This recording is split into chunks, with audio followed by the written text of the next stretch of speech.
మెక్సికోలో ఒక పెద్ద డ్రగ్ కింగ్పిన్ని అంతం చేస్తే అక్కడ శాంతి వస్తుందా లేకపోతే అంతకు మించిన భయంకరమైన యుద్ధం మొదలవుతుందా? ఇది చాలా సంక్లిష్టమైన పరిస్థితి. దీని గురించి మనమిప్పుడు లోతుగా తెలుసుకుందాం. ఆ రోజు ఫిబ్రవరి 22, 2026. ప్రపంచంలోనే అత్యంత శక్తివంతమైన డ్రగ్ లార్డ్స్లో ఒకడ్ని ఒక సైనిక దాడిలో చంపేశారు. అతని పేరే నెమెసియో ఒసిగేరా సెర్వాంటెస్. అందరూ అతన్ని ఎల్ మెంకో అని పిలుస్తారు. జాలెస్కో న్యూ జనరేషన్ కార్టెల్ అంటే సిజేఎన్జీకి అతనే సుప్రీం కమాండర్. సరే, కింగ్ పిన్ని అయితే చంపేశారు.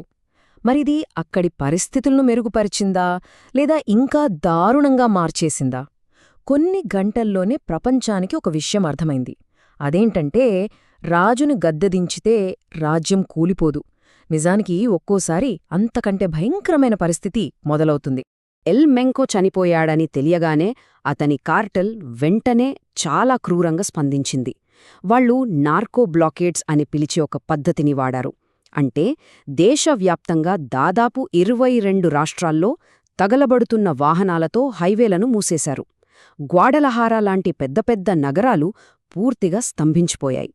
ఇది ప్రభుత్వాన్ని శిక్షించడానికి, తమ పవరేంటో చూపించడానికి వాళ్లు పక్కా ప్లాన్తో చేసిన హింస అన్నమాట. అసలు ఇంతకీ ఎవరండి ఈ ఎల్ మెంకో?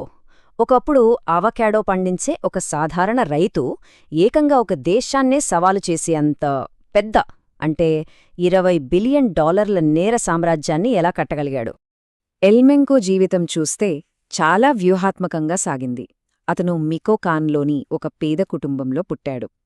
తర్వాత అమెరికాకి వలస వెళ్లాడు. అక్కడ డ్రగ్స్ అమ్ముతూ దొరికిపోయి జైలుకెళ్ళి మళ్లీ మెక్సికోకి వచ్చేశాడు. ఇక్కడికొచ్చాక అతను చేసిందేంటో తెలుసా? ఒక పోలీస్ ఆఫీసర్గా చేరాడు. అంటే సిస్టమ్ని లోపలినుంచే పూర్తిగా అర్థం చేసుకున్నాడు. ఆ తర్వాత సిజేఎన్జీ అనే కార్టెల్ని మొదలుపెట్టాడు.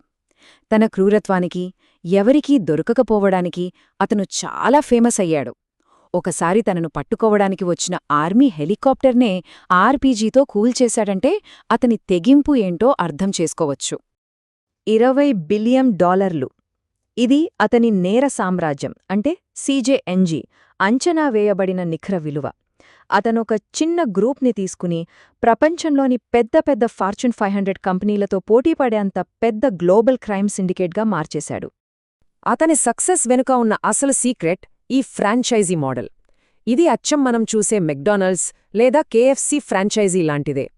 అతను స్థానికంగా ఉండే చిన్న చిన్న గ్యాంగులకి సిజేఎన్జీ బ్రాండ్ నేమ్, ఆయుధాలు ఇంకా ప్రొటెక్షన్ ఇచ్చాడు. బదులుగా వాళ్లు సంపాదించిన లాభాల్లో వాటా ఇవ్వాలి, ఇంకా అతనికి పూర్తిగా విధేయులుగా ఉండాలి. ఈ ప్లాన్ వల్లే అతని కార్టెల్ మెక్సికో అంతటా చాలా వేగంగా, హింసాత్మకంగా విస్తరించింది. అయితే ఒకే ఒక వ్యక్తి చుట్టూ కట్టిన ఈ ఫ్రాంచైజీ మోడల్లో ఒక పెద్ద ప్రాబ్లం ఉంది. ఆ ఒక్క వ్యక్తి అకస్మాత్తుగా లేకపోతే మొత్తం సిస్టమ్ చాలా బలహీనపడిపోతుంది. ఇప్పుడు అదే జరిగింది. సమస్య ఏంటంటే వారసత్వ గొలుసు అనేది తెగిపోయింది. ఎందుకంటే ఎల్ మెంకో తరువాత అతని వారసుడిగా అనుకున్న కొడుకు ఎల్ మెంకిటో అమెరికా జైల్లో 30 ఏళ్ల శిక్ష అనుభవిస్తున్నాడు.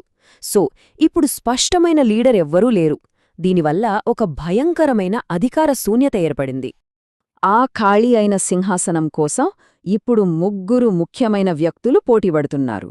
ఒకరు ఎల్03 ఎల్ మెంకో సవతి కొడుకు. ఇంకొకరు ఎల్ జార్దినేరో, ఒక శక్తివంతమైన రీజనల్ కమాండర్. మూడో వ్యక్తి ఎల్ఆర్ఆర్, కింది స్థాయి సైనికుల్లో మంచి పట్టు ఉన్నవాడు. ప్రతి ఒక్కరికీ వాళ్ల సొంత బలం, సైన్యం ఉన్నాయి. అంటే ఇది కార్టెల్ ముక్కలై ఒక పెద్ద అంతర్యుద్ధానికి దారితీయబోతోందన్నమాట.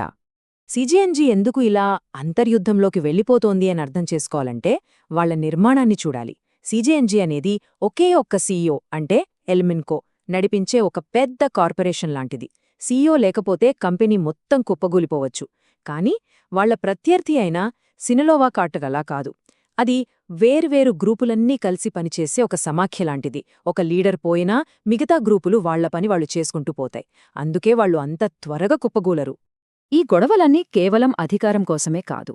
దీని ప్రభావం మెక్సికో ఆర్థిక వ్యవస్థ మీద కూడా చాలా లోతుగా పడుతుంది. ఎందుకంటే ఈ కార్టెల్స్ చేసే హింస కేవలం డ్రగ్స్ గురించే కాదు. వాళ్లు రకరకాల నేరపూరిత వ్యాపారాలు నడుపుతున్నారు. ఈ కార్టెల్ ఒక మల్టీనేషనల్ కంపెనీలా పనిచేస్తుందన్నమాట. వీళ్ల ఆదాయ మార్గాలు చూస్తే ఆశ్చర్యపోతాం.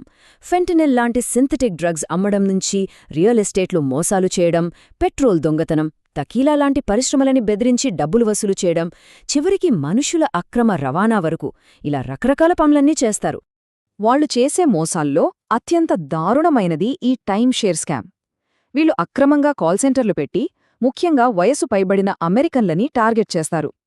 తాము బ్రోకర్లని, ప్రభుత్వ అధికారులమని చెప్పి ట్యాక్సులు, ఫీజుల పేరుతో వాళ్ల దగ్గర్నుంచి లక్షల డాలర్లు వసూలు చేస్తారు.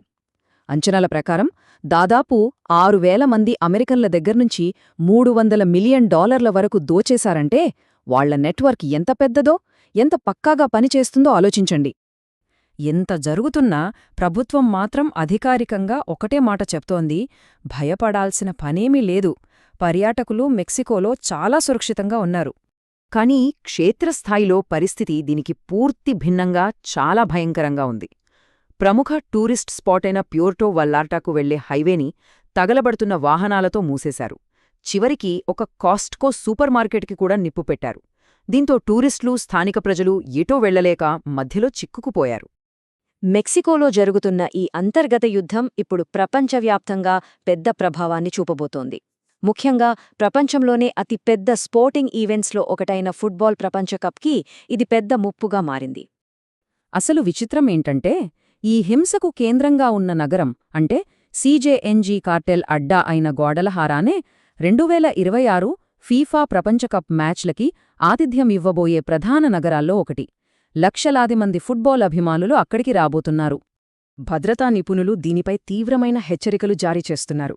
వాళ్లేం చెప్తున్నారంటే, కార్టెల్స్ అభిమానుల రాకపోకలను అడ్డుకోవచ్చు, రోడ్లను బ్లాక్ చేయవచ్చు, వీఐపీలను, ఆటగాళ్లను కిడ్నాప్ చేసి డబ్బులు డిమాండ్ చేయవచ్చు. అంతేకాదు, అక్కడుండే హోటళ్లు, వ్యాపారాల దగ్గర్నుంచి వాళ్లు పన్ను వసూలు చేయొచ్చు. ఇది నిజంగా ఒక సెక్యూరిటీ పీడకల లాంటిది. చివరికి ఎల్మెంకో పతనం మనకు డ్రగ్ వార్ గురించిన ఒక చేదు నిజాన్ని చూపిస్తోంది. దీన్నే హైడ్రా ఎఫెక్ట్ అంటారు. పురాణాల్లోని హైడ్రా అనే రాక్షసికి ఒక తల నరికితే ఆ ప్లేస్లో 2 కొత్త తలలు మొలుస్తాయి. ఇక్కడ కూడా అంతే. ఒక నాయకుణ్ణి చంపేస్తే అతని స్థానం కోసం చాలామంది కొత్త నాయకులు పుట్టుకొస్తారు. వాళ్ల మధ్య జరిగే పోరాటం వల్ల హింస మరింత పెరుగుతుంది. ఇదంతా మనల్ని ఒకే ఒక్క ప్రశ్న దగ్గర ఆపేస్తోంది. ఒక పెద్ద కింగ్ పిన్ను చంపడం వల్ల గందరగోళం తగ్గకపోగా ఇంకా పెరిగితే అసలు యుద్ధానికి ముగింపు ఎప్పుడు, ఎలా ఉంటుంది? ఇలాంటి శక్తివంతమైన నేర సామ్రాజ్యాలతో పోరాడటానికి మనమనుసరిస్తున్న వ్యూహం సరైనదేనా అని ప్రశ్న తలెత్తుతోంది.